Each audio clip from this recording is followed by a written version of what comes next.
Mulai Senin besok, Pemprov DKI Jakarta akan menanggalkan PSBB transisi yang dinilai tidak efektif dan diganti dengan aturan yang lebih ketat. PSBB kali ini akan disertai dengan operasi justisi untuk menindak mereka yang membandel terhadap protokol yang telah ditetapkan. Apa saja detail dari PSBB Jakarta ini dan bagaimana efeknya terhadap perekonomian masyarakat? Ya, bersama kami saat ini sudah bergabung para narasumber, ada Wakil Gubernur DKI Jakarta Ahmad Riza Patria, ada pakar ekonomi Fuad Bawazir, Ketua Apindo Haryadi Sukamdhani, dan epidemiolog Pandu Riono.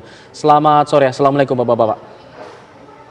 Selamat sore, Waalaikumsalam. Waalaikumsalam. Baik, pertama saya ingin tentunya ke Pak Wakil Gubernur DKI Jakarta, Bang Riza. Bang Riza, kalau kita simak tadi pernyataan atau tanggapan dari masyarakat mengenai PSBB ini, sebenarnya banyak yang mendukung untuk PSBB total. Lalu kemudian hari ini diumumkan ada PSBB tapi tidak lagi menyebut PSBB total. Kenapa kemudian ada perbedaan antara pertama yang konferensi pers pertama dan yang hari ini dilakukan tidak ada penyebutan PSBB total? Ya, sebenarnya tidak ada perbedaan yang mendasar ya antara yang diumumkan pada hari Rabu dan hari ini ya. Sesungguhnya memang PSBB itu sejak diberlakukan sejak awal hingga hari ini itu tidak pernah berubah, jadi tidak cabut. Kemudian memang sejak tanggal 5 Juni kami melakukan pelonggaran dan mulai hari ini kami melakukan pengetatan kembali ya. Memang tidak persis seperti PSBB ketika kita berlakukan tanggal 10 April yang lalu.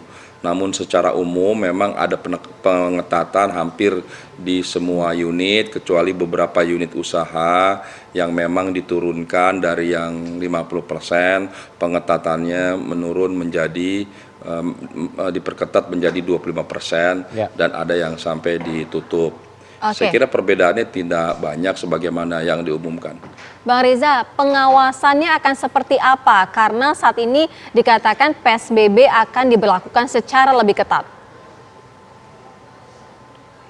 Yang pertama memang sudah diatur sedemikian rigid dan detail unit-unit kegiatan mana yang boleh buka, mana yang diturunkan 50% atau tetap 5%, mana yang 25%, mana yang ditutup. Kemudian yang kedua, kami sudah koordinasi juga dengan pemerintah pusat, dengan TNI Polri. Kalau yang selama ini memang dilakukan pengawasan dari internal kami di Sub, di Snaker, Dinkes, dan Satpol PP juga dibantu oleh TNI Polri. Untuk mulai Senin, TNI Polri akan lebih banyak lagi menyiapkan, mengerahkan aparatnya. Selama ini aparat yang kami hadirkan dari Pemprov itu kurang lebih 5.000 dari Satpol PP, 5.000 dari PNS atau ASN kami, jadi kurang lebih ada 10.000 di luar di Snaker, di Dinkes, dan di Sub. Dan ke depan masing-masing TNI Polri mengerahkan dalam jumlah yang juga banyak ya, setidaknya tadi kami dengar dari Pak Pangdam setidaknya ada 6.000 TNI yang akan dikerahkan mulai besok untuk membantu pengawasan. Baik, itu debat dari Bang Riza. Saya ingin ke Pak Haryadi selaku dari Apindo. Bagaimana kemudian ketua Apindo, kita ingin juga tahu tanggapannya dari Apindo seperti apa kemudian, apakah ikut mendukung langkah dari Pemprov DKI Jakarta ini terhadap para pengusaha di Jakarta khususnya? Ya, jadi tentu di sini kita harus melihat juga dampak ekonominya juga ya. Jadi tentunya kalau diminta pilih kesehatan atau ekonomi, pasti nomor satu adalah kesehatan. Nah, namun demikian kami juga ada catatan bahwa hendaknya di dalam PSBB ini harus clear juga tujuannya, yaitu memilah mengisolasi yang terpapar dan sebetulnya memberikan kesempatan yang sehat itu juga untuk beraktivitas. Nah, jadi preventifnya ini yang sebetulnya kami ingin lebih clear lagi ke depan ya, karena kalau itu tidak menyelesaikan masalah, artinya esensi utamanya adalah untuk pemilahan tersebut mengobati yang sakit, mengisolasi yang terpapar.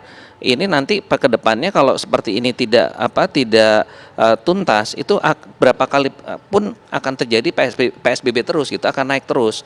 Nah, ini yang perlu diperhatikan.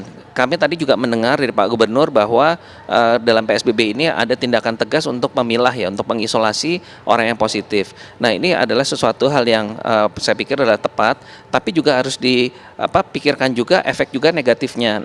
Efek negatif dari pemberlakuan secara keseluruhan untuk sebagian orang ini juga akan menjadi ketakutan kan, wah nanti kalau diciduk lebih baik nggak mau menghindari testing. Nah, ini hal-hal yang seperti ini juga perlu dipikirkan, dan yang paling utama adalah dampak ekonominya yang perlu kita perkirakan, karena kali ini juga akan dropnya akan jauh lebih besar dari PSBB pertama. Iya, Demikian, seberapa Mbak. besar perputaran uang ini akan terhenti, Pak Haryadi?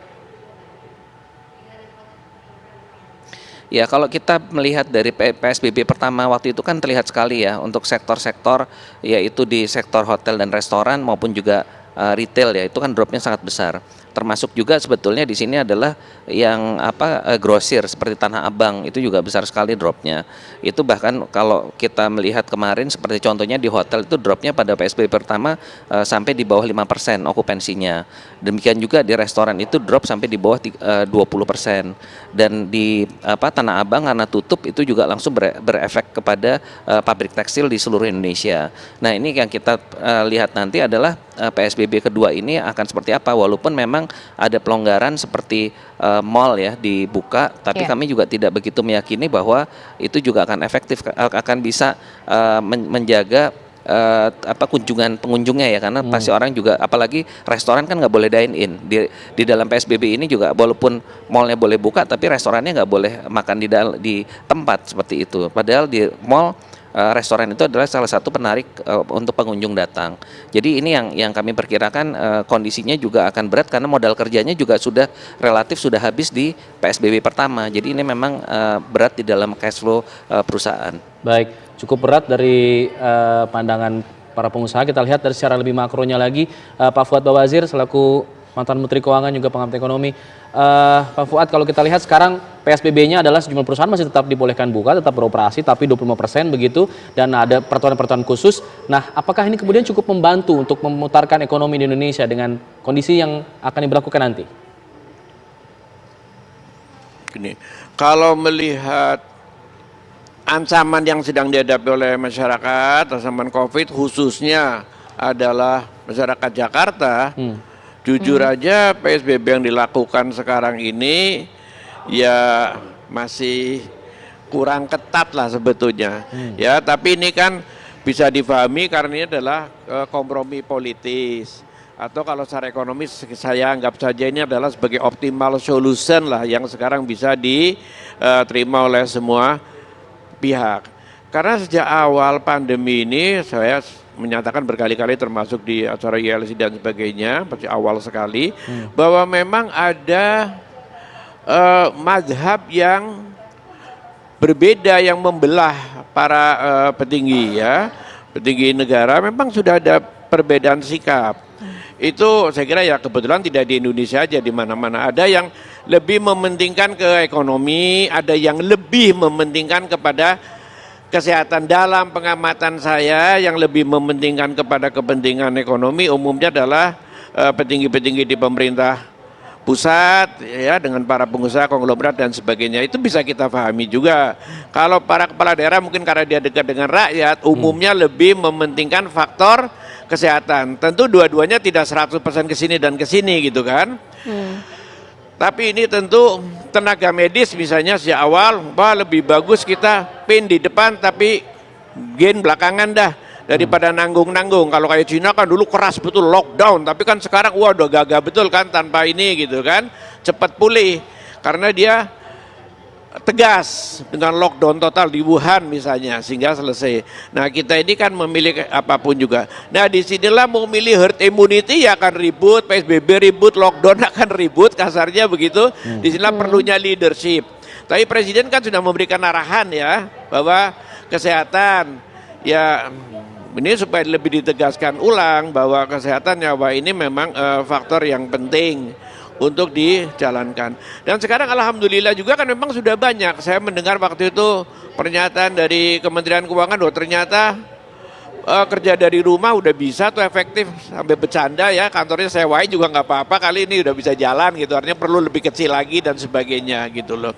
Ya jadi ini memang harus diikuti dan dikawal oleh leadership yang jelas supaya nggak saling selalu tuh tarik menarik karena ke bawah. Barangkali ini ya menjadi selain mazhab. Mungkin kalau kebetulan ini bukan gubernur Jakarta, barangkali mungkin juga tidak agak seribut ini gitu ya. Ya maklum lah, gubernur Jakarta ini ada yang di bawah ini yang nganggap ini capres 24, jadi wah ini segala macam. Jadi menjadi berkepanjangan. Di sinilah nanti insya Allah leadership akan bisa menjelaskan. Tapi kalau ini dilaksanakan dengan konsekuen ya sejak awal sampai sekarang, dikawal benar, bantuan sosialnya juga harus jalan, jangan yang lebih tinggi bantuan ekonomi, yang cairnya lebih tinggi yang ekonomi, yang kesehatan selalu dinomor duakan, itu jangan berhenti, itu diganti sekarang polisinya. Makasih. Baik. Artinya nantinya kita akan membahas lebih lanjut bagaimana protokol kesehatan ini tetap dilakukan secara ketat dan tidak berimbas lebih banyak terhadap ekonomi. Usai jeda, Kabar Petang segera kembali.